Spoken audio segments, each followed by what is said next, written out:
So basically, I got interrupted, and we're starting off somewhere else. So, also I have lunch, so I might be eating. And I don't have any. That's fine. I have a sandwich. Never mind, I have bread. Huh. Fuck. This would be hard, but that's what hard people are. Okay. Let's just start.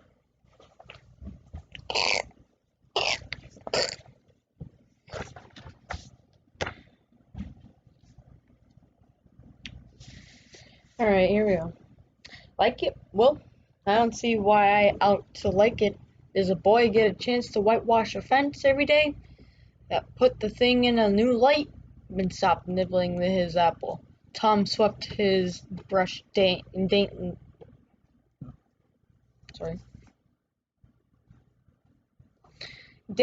back and forth. Stepped back to note the effect. Added a touch here and there. Criticized the effect again. Ben watching every move and getting more and more interested, more and more absorbed. Presently, he said, "Tom, let me whitewash a little." Tom considered, was about to consent, but he altered his mind. No, I reckon it wouldn't hardly do. Ben, you see, Aunt Polly is awful particular about this fence. Right here on the street, you know. But if it was the back fence, I wouldn't mind, and she wouldn't. Wait, no. And she wouldn't. Yes, she's awful particular about this fence. It's got to be done very careful. I reckon there ain't one boy in 1,000, maybe 2,000, that can't do it the way it's gotta be done. No, is that so? Now come now. Let me just try. Only just a little. I'd let you if you was me, Tom. Ben, I'd like to. Honest and John. But Aunt Polly, well, Jim wanted to do it, but she wouldn't let him. Sid wanted to do it, and she wouldn't let Sid. Now, don't you see how I'm fixed? If you was to tackle this fence and anything was to happen, oh shucks, I'll just be as careful. Now, let me try. Say, I'll give you the core of my apple. Well, here, no, Ben. No, now don't. I'm afeard. I'll give you all of it. Now gave up the brush, and Tom gave up the brush with reluctance in his face, but alacrity in his heart. And while the late steamer, misery, misery, worked on sweated in the sun, the retired artist sat on a barrel in the shade close by, dangled his legs, munched his apple, and planned the slaughter of more innocents. There was no lack of material. Boys happened along every little while. They came to jeer but remained to whitewash.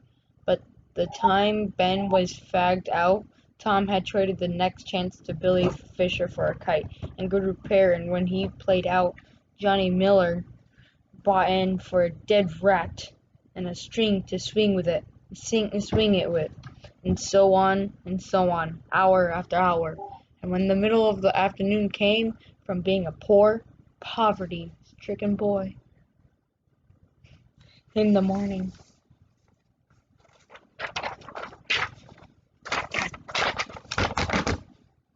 Tom was literally rolling in wealth.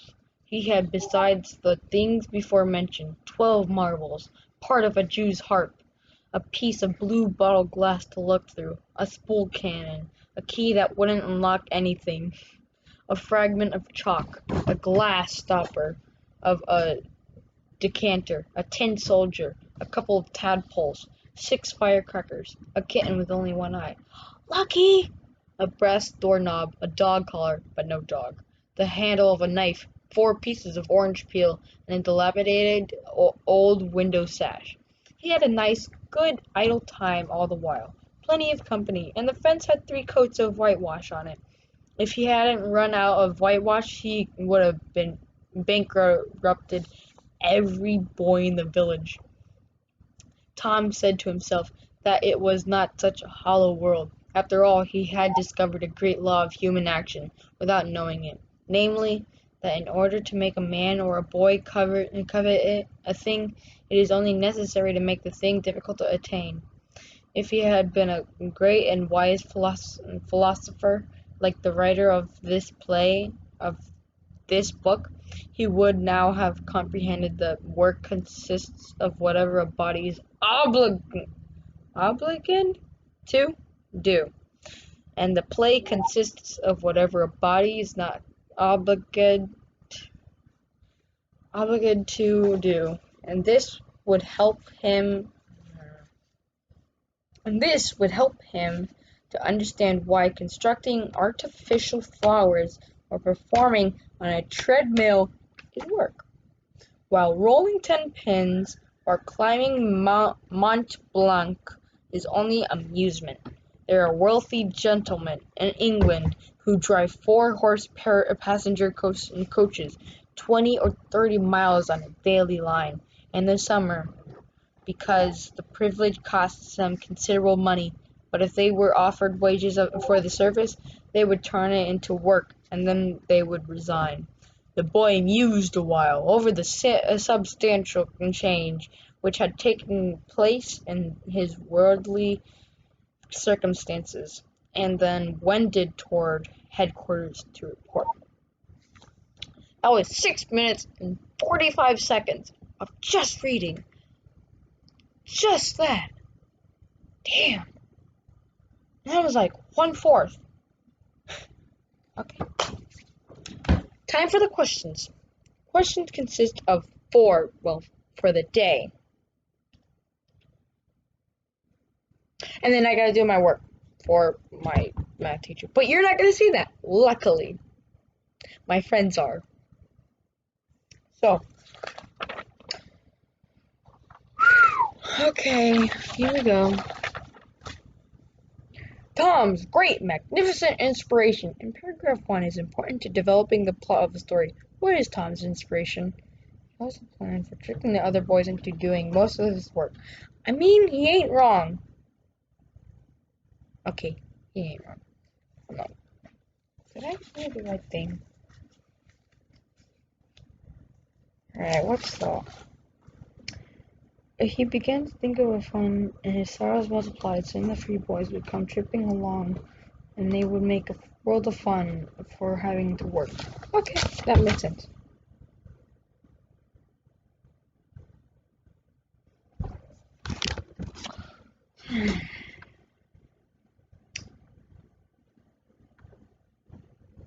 Fuck. Alright, let's find this.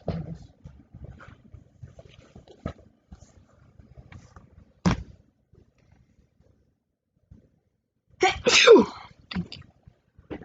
Corona. Yeah, that's fine.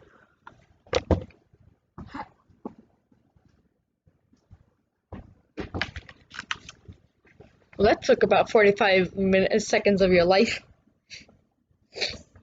Tom's great, magnificent shit, we already read this. He also has a plan to blah blah blah blah blah. A.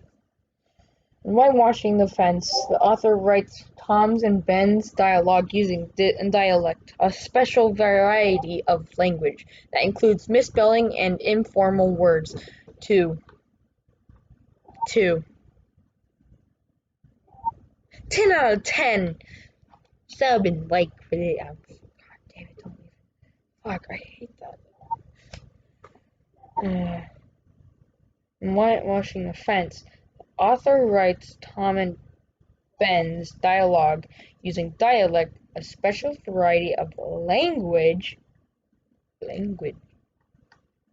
God, this is so dumb. Fuck. It's fine. God, we're already in number 2 and I'm criticizing life.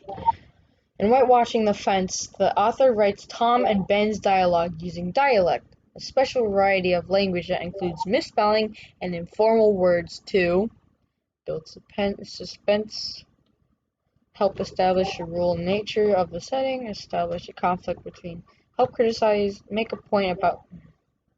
I think that would probably help establish. No, no. Help characterize Tom and Ben as ignorant? I mean,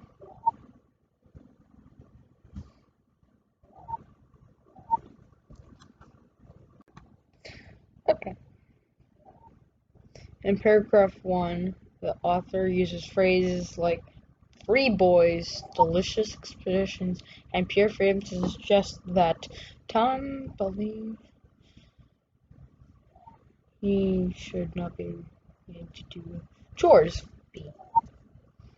Alright, next one is the last one, yes. And part A. How do paragraphs 2 through 6, in which Ben pretends to be a steamboat, contribute? They emphasize the many distractions that Tom faces. Which event in the passage results from the answer to part A? Tom focuses on painting. Tom tells his friends why he likes.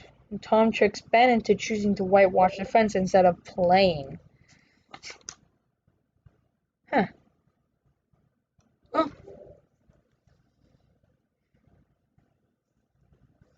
I've wasted 11, maybe 18 minutes of my life. I say that's a good way to spend your life. Well, I don't really know how to do the outro, so I might as well just say bye. Bye.